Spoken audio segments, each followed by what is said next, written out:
السلام علیکم ناظرین، میں ہوں شفقت علی رضا اور آپ دیکھ رہے ہیں اوکا ٹی وی۔ ہمیشہ کی طرح میری یہ کوشش رہتی ہے کہ میں ایسی کسی شخصیت کا آپ سے تعارف کرواؤں، وہ آپ سے متعارف ہوں کہ جو اپنے اندر ایک دنیا چھپائے بیٹھے ہیں، وہ اچھی باتیں، وہ مثبت پیغام جو آپ کے لیے مشعل راہ ثابت ہو۔ تو میری یہی کوشش ہوتی ہے کہ ان لوگوں سے میں آپ کو انٹروڈکشن ضرور دلاؤں۔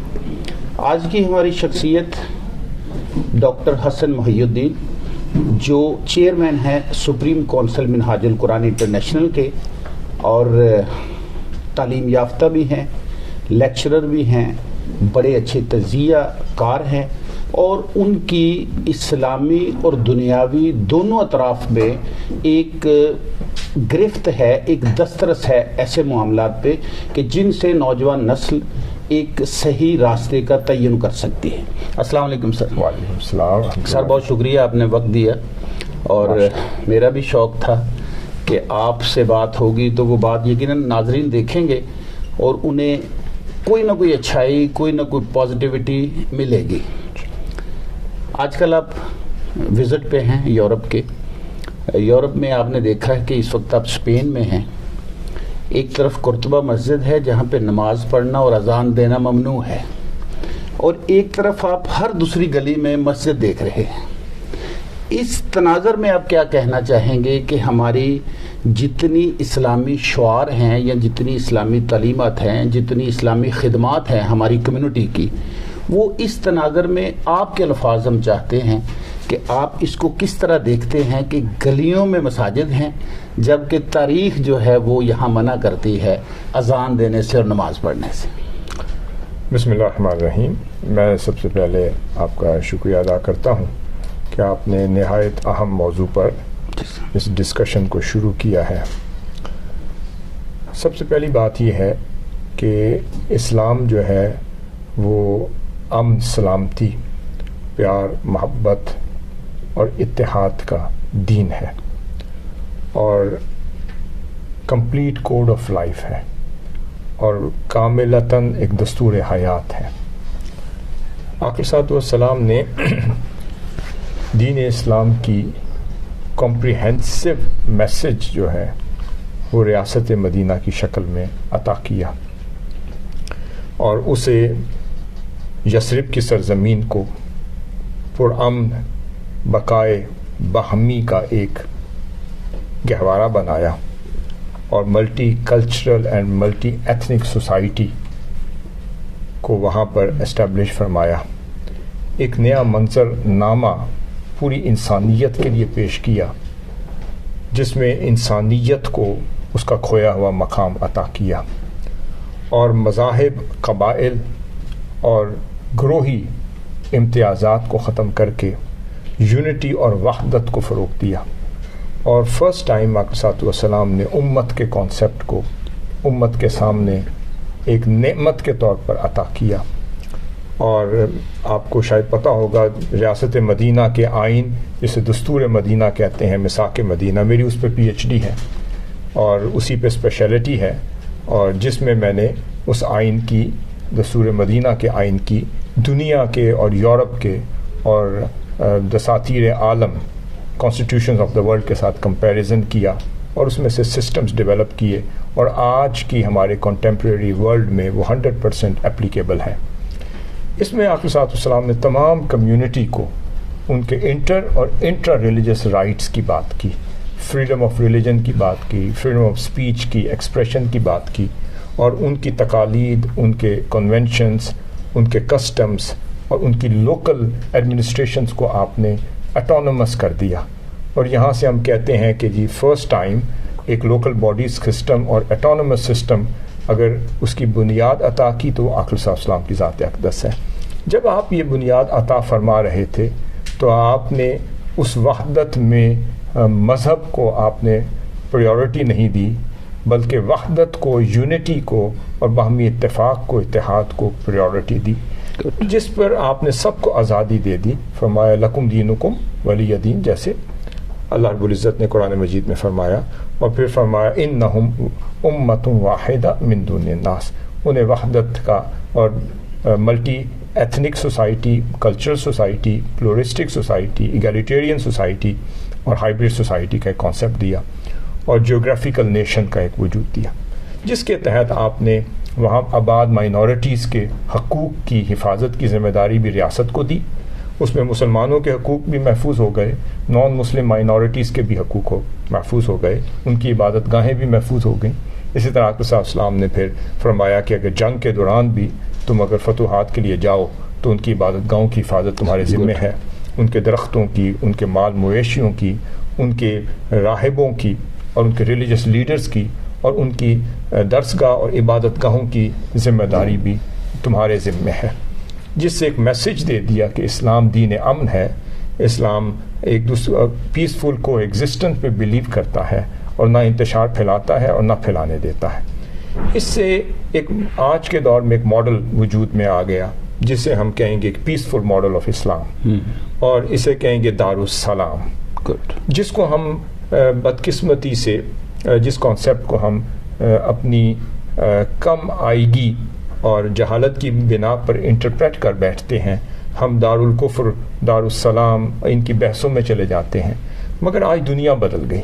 آقا صلی اللہ علیہ وسلم نے 1450 سال قبل اس میسیج کو ریاست مدینہ کے آئین اور ریاست کی شکل میں عطا کر دیا، جہاں آپ نے وہ 7، 8، 9 جو یہودی قبائل تھے، دیگر مائنورٹیز تھے، ان کی مال، جان، عزت، آبرو، سینکٹیٹی کی حفاظت جو ہے وہ ریاست مدینہ کے ذمے لے لی اور دے دی، اور فرمایا کہ اگر اس ریاست کا ایک ادنا سا شہری بھی، اور regardless to any religion, race, creed and background, اگر وہ کسی کو اسائلم دے دے، پناہ دے دے، اس کی دی ہوئی پناہ جو ہے وہ محمد رسول اللہ صلی اللہ علیہ وسلم کی عطا کردہ پناہ تصور ہوگی، اور وہ ریاست کی کانسٹیٹیوشنل امبریلا کے نیچے محفوظ ہوگا. آج جو ایشو ہے وہ یہ ہے کہ جی اس وقت دارالکفر کا کوئی اپلیکیبل یہ نہیں ہے، آج دارالسلام ہے. جب انسانیت ایک گلوبل ولیج بن گیا ہے اور یو این او کے تحت ان کے ایگریمنٹس اور کووننٹ اور کانٹریکٹس وجود میں آئے ہیں، تو اس ایگریمنٹ کے تحت انٹرنیشنل لا بھی اپلائی ہوتا ہے. اس کا اسٹوڈنٹ بھی یہ سمجھتا ہے کہ ایک ٹریٹیز سائن ہو گئی ہیں، اس کے مطابق وار کی بھی اسٹریٹجیز ہیں، ان کی بھی ٹریٹیز ہیں، آپس میں امن کی بھی ٹریٹیز ہیں، سارے معاملات اب باقاعدہ ٹیبل پر طے ہوتے ہیں. تو جو معاشرہ اب ہم اگر پہلے چلے جائیں تو دیگر مذاہب مائنورٹی کی حیثیت سے مسلم میجورٹی ایریاز میں رہا کرتے تھے، جہاں مسلمان فاتح ہوتے تھے وہاں وہ مائنورٹی ہو جاتے تھے. ان کے مذاہب کی، ان کے مذہب کی، ان کے تہوار کی، ان کے کلچرز کی ذمہ داری اسلام کی ہوتی تھی. اس وقت جو آقا صلی اللہ علیہ وسلم نے اتنی لبرٹی عطا کی اور اتنے حقوق آپ نے عطا کر دیے، اور آپ نے بلکہ اگر دیکھا جائے تو ایسی ٹریٹیز آپ کو ملیں گی، آپ سمجھیں گے کہ شاید سارے حقوق کی کرسچنز کو دے دیے آقا صلی اللہ علیہ وسلم، سارے حقوق کی دیگر مذاہب کو دے دیے، تو مسلمانوں کے لیے بچا ہی کچھ نہیں. تو سمجھ آتی ہے یہ وسعت اسلام تھی آقا صلی اللہ علیہ وسلم کی. آج یہاں پر بھی ہم دیکھیں تو یہی چیزیں اپلیکیبل ہوتی ہیں کہ جب ہم ان کے ہاں مائنورٹی کی حیثیت سے رہتے ہیں تو we have to be law abiding citizen. ہمیں ہر حق یہاں مل رہا ہے، ہمیں پاسپورٹ تک ملتا ہے، سٹیزن شپ ملتی ہے، ہمیں اپنے حقوق ملتے ہیں، ہمیں اپنے تہوار کی آزادی ملتی ہے. جمعہ کا باردونا میں ہم نے پڑھا ہے، اور وہاں پر بڑی آزادی سے گورنمنٹ کی حفاظت کے نیچے آپ اپنا جمعہ پڑھتے ہیں، اپنے عیدین پڑھتے ہیں، آپ کی مختلف تہوار آپ کے منائے جاتے ہیں، آپ کی سپورٹ گورنمنٹ دیتی ہے، آپ کے بچے یہاں اسکولوں میں جاتے ہیں، اور آپ اپنی مساجد اور سینٹرز جو قائم کیے ہیں بڑی آزادی سے، وہاں اذان بھی ہوتی ہے اور وہاں آپ کے یعنی اسلامک ریچولز پہ عمل بھی ہوتا ہے، اور کوئی پرابلم نہیں ہے. اب صرف سمجھنے کی ضرورت ہے کہ ہمیں اسلام کی روح کو سمجھنا ہے کہ اگر اتنی فیسلٹیز مل گئی تو یہاں پر کوئی وہ کلمہ حق بلند کر کے تو کوئی طاغوت کو گرانے والی صورتحال نہیں ہے.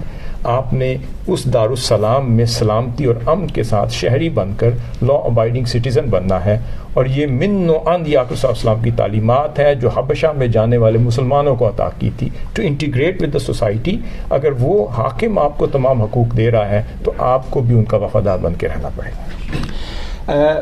سیاست کو عبادت بھی کہا جاتا ہے، بلکہ کہا جاتا ہے کہ اگر پاکیزگی کے ساتھ، ریالٹی کے ساتھ اور تہہ دل سے سیاست کی جائے تو وہ عبادت کا رنگ بن جاتی ہے. اور عبادت اور سیاست ساتھ ساتھ چلتے ہیں، کوئی بھی مذہب ہو۔ پاکستان پر آپ کی بڑی دسترس ہے، آپ کی سیاسی وابستگی بھی وہاں پہ ہے منہاج القرآن کی طرف سے، عوامی تحریک کے پلیٹ فارم سے۔ پاکستان میں عبادت اور سیاست کو بالکل مختلف اطراف میں کیوں کر دیا گیا ہے؟ میں وہی کہوں گا کہ بدقسمتی سے ہم نے آقا صلی اللہ علیہ وسلم کی سیرت طیبہ کو سمجھا نہیں۔ ٹھیک ہے، سب سے بڑی مثال وہی ریاست مدینہ ہے۔ آقا صلی اللہ علیہ وسلم ہیڈ آف اسٹیٹ تھے اور رسول اللہ صلی اللہ علیہ وسلم تھے۔ آپ کے جتنے بھی آفیشل مکتوبات تھے، لیٹرز تھے، وہ تمام ارد گرد کی ریاستوں کے روم اور کیسر اور کسرا تک بھی گئے، ان کو پیغام بھی گئے، وزارت خارجہ کے امور بھی سر انجام پائے گئے، داخلہ بھی ہوا، سارے معاملات ہوئے۔ مسجد نبوی جو وہاں پر اسطوانۃ الوفود آپ جائیں گے دیکھیں گے، اسطوانۃ الحرس، یہ سارے وہ پورے سیکٹرز ہوتے تھے، تو جہاں پر منسٹریز تھیں، جہاں پہ سیکریٹریٹ تھے، جہاں پہ سسٹم تھا، نظام تھا، عدلیہ تھی، وہاں پہ پارلیمنٹ تھا آقا صلی اللہ علیہ وسلم کے دور میں، وہاں پہ سارے امور طے ہوتے تھے، انسانیت کو پورا پیکج دیا جاتا تھا، اور ممبر بھی تھا، اور پھر آقا صلی اللہ علیہ وسلم انسانیت کا وہ میسج بھی تھا، اخوت بھی تھی، اور سوشو پولیٹیکل رائٹس کی بھی حفاظت تھی۔ بدقسمتی سے ہم نے اپنے ہاں ایک ایسی دیوار قائم کر دی ہے کہ ہم شاید ادھر جائیں تو فتویٰ لگتا ہے، اس طرف آئیں تو کچھ اور تقاضا پورا کرنا پڑتا ہے۔ اگر ہم آقا صلی اللہ علیہ وسلم اور خلفائے راشدین کی سنت کو اور سیدنا عمر بن عبدالعزیز تک آگے اگر امپلیمنٹ کریں تو پھر ہمیں اس طرح کے حاکم بھی پیدا کرنے پڑیں گے جو محمد بن قاسم جیسے ہوں، جو حضرت عمر بن عبدالعزیز جیسے کردار کے حامل ہوں، اور جن کے اندر سیدنا صدیق اکبر رضی اللہ تعالیٰ عنہ جیسی صداقت بھی ہو، سیدنا عمر فاروق رضی اللہ تعالیٰ عنہ جیسی عدالت بھی ہو، سیدنا عثمان غنی رضی اللہ تعالیٰ جیسا حیا بھی ہو، اور سیدنا علی کرم اللہ وجہہ جیسی شجاعت اور دلیری بھی ہو، اور ان کے اندر پاکیزگی بھی ہو، طہارت بھی ہو۔ اور سیاست کو اگر آپ لفظ آپ نے عبادت، میں اس کو خدمت انسانیت کہتا ہوں، اس سے بڑھ کر خدمت انسانیت کا کوئی پلیٹ فارم نہیں۔ اکنامک وائبلٹی کے بغیر پھر قوم کی وائبلٹی کا کوئی پیکج یا کوئی فارمولا ڈیولپ نہیں ہو سکتا۔ آقا صلی اللہ علیہ وسلم نے جب ہجرت مدینہ کے بعد سب سے پہلا جو آپ نے سٹیپ اٹھایا وہ مواخات تھا۔ آپ نے ان کی فائنینشیل جو وائبلٹی کا اور ماڈل جو ہے پہلے اس کو اسٹیبلش کیا، پہلے ان کو تجارت میں شریک کیا، ان کو انٹیگریٹ کیا، ایک دوسرے کے ساتھ ان کو حصے دار بنایا، اور وہ پہلی رات آئی کہ جس رات کوئی شخص بھی خالی پیٹ بھوکا پیٹ سو نہیں سکا۔ اس مواخات کے ماڈل کو ہمیں ملک میں پاکستان میں امپلیمنٹ کرنا پڑے گا۔ اگر پہلے 40 article of the constitution of Pakistan پہ اگر عمل کر لیں تو وہیں پر ایمان بھی ہے، امانت بھی ہے، دیانت بھی ہے، روٹی کپڑا مکان بھی ہے، شیلٹر بھی ہے، حفاظت بھی ہے، اور یہی حضور شیخ الاسلام نے جتنی بھی ایفرٹ کی ہے اس پاکستان کے نظام کو بدلنے کے لیے، اور اس میں سب کو یعنی کہ اویئرنیس کریٹ کرنے کے لیے اس میں 62 اور 63 بھی سمجھایا ہے، سکھایا ہے، سب کچھ کیا۔ مقصد یہ کہ ہم سمجھ جائیں کہ ہماری رسپانسبلٹی کیا ہے۔ اگر ہمارے لوگ اور جو سیاست میں آتے ہیں وہ اپنے فرائض کو سمجھیں اور اپنی رسپانسبلٹی کو سمجھیں اور دوسروں کے حقوق کو سمجھنا شروع کر دیں اور ریاست مدینہ کے ماڈل کو اپنا ماڈل بنا لیں تو یہ عبادت بن جاتی۔ اس وقت جو ریاست مدینہ کا پاکستان میں ایک سلوگن، ایک پلیٹ فارم، ایک نعرہ لگایا گیا ہے، آپ کی تعلیمات، آپ کا تجربہ، آپ کی جو پولیٹیکل وابستگی ہے پاکستان سے، اس کے تناظر میں آپ اس نعرے کو کیسے دیکھتے ہیں؟ دیکھیں جی، اس کے جو کرکس ہے، جو ریاست مدینہ کا، جو دستور مدینہ کا جو آئین آقا صلی اللہ علیہ وسلم نے دیا، اس کا کرکس ہے rule of law, equality of citizen اور سپرمیسی آف پارلیمنٹ اور آزاد عدلیہ۔ اگر یہ چیزیں امپلیمنٹ ہو جائیں پاکستان بدل جاتا ہے۔ یعنی ریاست مدینہ کا پھر نعرہ کچھ پرسنٹیج اس کی پھر آپ کو کچھ نہ کچھ نظر آنا شروع ہو جائے گا، یعنی اس طرف چل نکلیں گے، کچھ نظر آئے گا۔ یورپ کے ٹور پہ ہیں آپ، تو آپ ہماری نوجوان نسل کو بھی ملے ہیں، یوتھ ونگ جو منہاج القرآن کے پلیٹ فارم پہ کام کر رہی ہے، بیسیکلی تو یہ دین کا کام تو ہے ہی، لیکن یہ سماجی کام بھی میں اسے کنسیڈر کروں گا، کیونکہ میرا تعارف رہتا ہے اسد سے جو یہاں یوتھ ونگ کے صدر ہیں. تو ان کے کام دینی اعتبار سے جو آپ کی یوتھ ہے، کتنا مطمئن ہیں آپ دوسرے ممالک میں آپ کی جو یوتھ کتنا کام کر رہی ہے؟ سب سے پہلے ہم اللہ رب العزت کا شکر ادا کرتے ہیں کہ اب اگر ہم اوور آل ایک انالیسس کریں منہاج القرآن کی آل اوور دا ورلڈ جو اسٹیبلش نیٹ ورک ہے، اس میں آج ہمیں میجورٹی ینگسٹرز کی نظر آتی ہے. گڈ. اور یہاں سے یہ کلیئرٹی ہوتی ہے کہ یہ تجدید دین اور احیاء اسلام کی وہ فکر جس کو حضور سیدی شیخ الاسلام لے کر اٹھے ہیں، تو یہ میسج جو ہے یہ پینیٹریٹ کر رہا ہے آپ کے کنٹمپریری ورلڈ میں، which is represented by the youngsters اور یوتھ اور طلباء طالبات اور ینگ خواتین اور ینگ حضرات جو ہیں. اس کا مطلب ہے کہ وہ فکر ان تک پہنچ رہی ہے، اس کو ایکسیپٹنس مل رہی ہے. آپ پاکستان میں بھی جائیں تو ایک اگر پروگرام ہو رہا ہے تو اس میں 75% if I'm not wrong وہ ینگسٹرز ہیں. یس. اور طلباء ہیں، اسٹوڈنٹس ہیں. اس کا مطلب ہے کہ آپ کی فکر کے اندر وہ جدت ہے، وہ ماڈریٹ فکر ہے، بیلنس اپروچ ہے، کنٹمپریری ورلڈ کو ٹچ کرتی ہے، آپ کے ایشوز کو ڈیل کرتی ہے کہ نوجوان اس سے اٹریکٹ ہوتے ہیں. آج ایک دور تھا کہ ان کے پاس کوئی آلٹرنیٹیو نہیں تھا. ٹھیک ہے. کوئی کلب میں جاتا تھا تو وہیں رہ جاتا تھا، کوئی بیراہ روی کی طرف تو پھر وہیں چلا جاتا تھا، کوئی سکون کی تلاش میں جاتا تھا کہیں اور چلا جاتا تھا. آج حضور شیخ الاسلام نے اللہ کے رسول صلی اللہ علیہ وسلم کی محبت کو سکون کا سبب بنایا. ٹھیک ہے. اور آقا صلی اللہ علیہ وسلم کے درود و سلام کے نذرانہ پیش کرنے والے جو مراکز ہیں، جس کو گوشہ درود، حلقات تربیت، اسٹڈی سرکل، اس کے ذریعے سے ایک سکون دیا. مراکز میں محفل ذکر کے ذریعے سے سکون دیا. پھر اپنی کتابوں کے ذریعے، خطابات کے ذریعے ان کو ایک لائے عمل دیا، مقصدیت دی. جو میں کہنا چاہ رہا ہوں وہ مقصدیت ہے. گڈ. پہلے جب مقصدیت نہ ہو تو پھر رات کو انسان ایسے سوتا ہے جیسے اس کو پرواہ نہ ہو. جب مقصدیت پیدا ہو جائے تو انسان کو نیند نہیں آتی. میں سمجھتا ہوں ان نوجوانوں کو شیخ الاسلام مدظل العالی نے مقصدیت کے زیور سے آراستہ کر دیا ہے. ان کی آنکھوں کو رقت دے دی ہے، ان کی پیشانیوں کو سجدے کی حلاوت دے دی ہے، ان کے دلوں کو تڑپ دے دی ہے، اور ان کے وجود کو امت کے لیے، انسانیت کے لیے خدمت کا جذبہ دے دی. میں نے آپ کے پلیٹ فارم کو اسٹڈی کیا ہے، منہاج القرآن کو، آپ کی ایکٹیویٹیز کو بھی میں کافی اسٹڈی کرتا ہوں، بلکہ میں انسپائر ہوں آپ کے مکمل کام سے. لٹریری اعتبار سے بھی بہت خدمات ہیں، چونکہ شیخ الاسلام صاحب نے جو کتابیں لکھی وہ میں نے پہلے بھی کہا کہ وہ اتنے آسان الفاظ میں لکھ دی ہیں کہ وہ ایک میٹرک پاس، ایک مڈل پاس پہ بچہ جو ہے وہ پڑھ کے اس سے استفادہ کر سکتا ہے. پھر یہاں سے میرے ہاتھوں میں ایسے بچے ہیں، وہ موسیٰ ہے، عثمان ہے، وہ ہم نے خود ہی ان کو بھیجا، وہاں سے وہ علامہ بن کے آئے، اسکالر بن کے آئے. وہ ایک بڑی ایک ہمارے لیے اعزاز کی بات ہے یہاں پہ کہ ویلنٹائن ڈے کی یہاں پہ سیرمنی ہوتی ہے یا ہیپی نیو ایئر کی سیرمنی ہوتی ہے تو لوگ جو ہیں منہاج القرآن والے دھکیلتے ہیں سب کو کہ آپ مسجد میں آ جائیں، بجائے اس کے کہ وہاں جا کے آپ 12 بجنے کا انتظار کریں، آپ اللہ کی رحمت کا انتظار کریں اور یہاں آ کے درود پاک پڑھیں. تو یہ بڑی اچھی اچیومنٹ ہے. آہستہ آہستہ یقیناً یہ گھروں تک گئی ہے اور والدین نے بھی یہ فیصلہ کیا کہ ہماری اولاد بیراہ روی کی بجائے مساجد کا رخ کرے.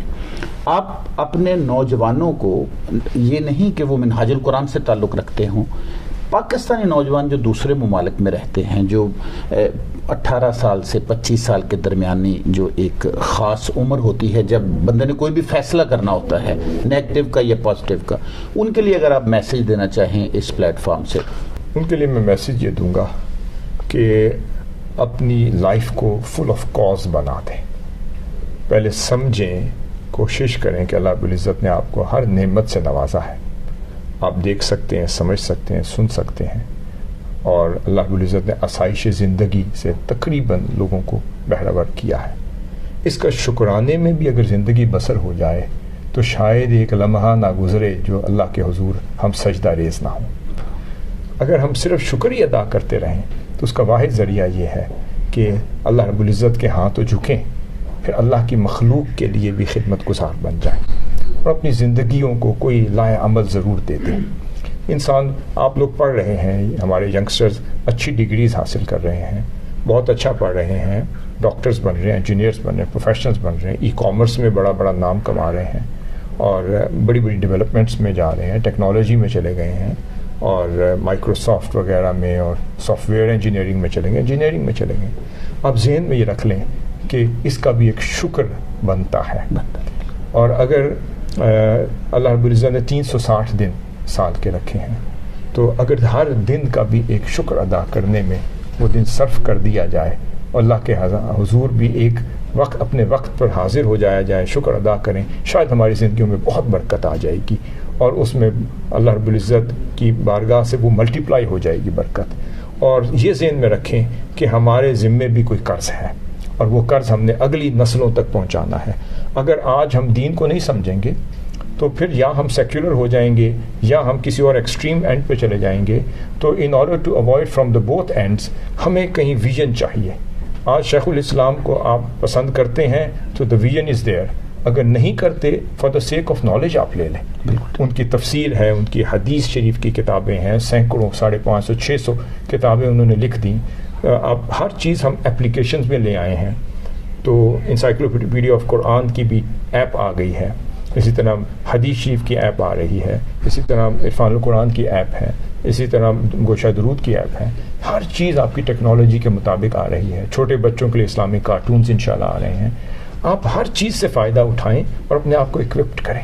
وہ دن نہ آئے کہ لوگ بچے کل آپ سے سوال کریں اور کل آپ والد بنیں اور آپ بے بس ہو جائیں اور اپنے بچے کو سیٹسفائی نہ کر سکیں. تو اپنے دین پر بھی اتنی توجہ دیں جتنی اپنی انجینئرنگ پہ دیتے ہیں، ڈاکٹریٹ پہ دیتے ہیں. کل کو کہیں صبح کی نہ ہو جائے کہ بچہ آپ سے سوال کریں اور آپ لاجواب ہو جائیں. جی ناظرین، آپ نے ڈاکٹر حسن محی الدین صاحب کا میسج بھی سن لیا، ان سے جو میری گفتگو ہوئی وہ بھی سن لی. ایک بہت اچھا انہوں نے میسج دیا ہے کہ آنے والی نسلوں کا قرض ہے ہم سب پر جو ہم نے اتارنا ہے، کہیں ان کو لٹریچر دے کر، کہیں بے راروی سے بچا کر اور کہیں مساجد کی طرف ان کا رخ کر کے.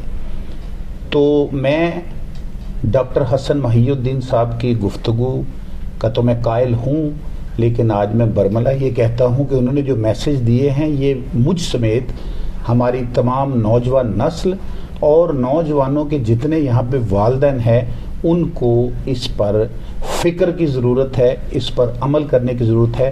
تو ملتے ہیں پھر ایسے ہی کسی شخصیت کے ساتھ پھر نیکسٹ کسی پروگرام میں. اجازت دیجیے، اللہ حافظ.